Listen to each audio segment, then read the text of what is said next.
మన ఇంగ్లీష్ లాంగ్వేజ్లో కమ్యూనికేట్ చేయడానికి, ఇంగ్లీష్ గ్రామర్పై మంచి గ్రిప్ సంపాదించుకోవడానికి ప్రిపోజిషన్స్ అనేవి చాలా ఇంపార్టెంట్. ప్రిపోజిషన్స్ అంటే ఏం చేస్తాయంటే ఇవి నౌన్ యొక్క ప్లేస్ని, టైంని, డైరెక్షన్స్ని తెలుపుతాయి.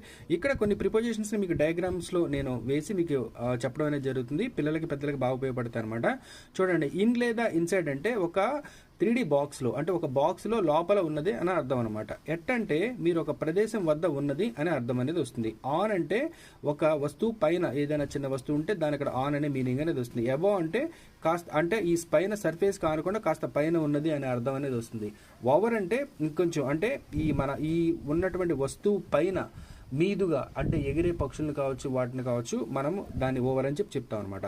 అరౌండ్ అంటే ఇక్కడ ఒక ఆబ్జెక్ట్ ఉంది, దీని చుట్టూ ఉంటే అరౌండ్ అనేది వస్తుంది. ఇంటూ అంటే మనకి మూవింగ్లో జరిగేటప్పుడు, మనకి లోపలికి పోస్తున్నప్పుడు pouring water into the jug అనే మీనింగ్ అనేది వస్తుంది. అపాన్ అంటే మీద అనే మీనింగ్ అనేది వస్తుంది. బిట్వీన్ అంటే రెండింటి మధ్యలో అనే మీనింగ్ వస్తుంది. అమాంగ్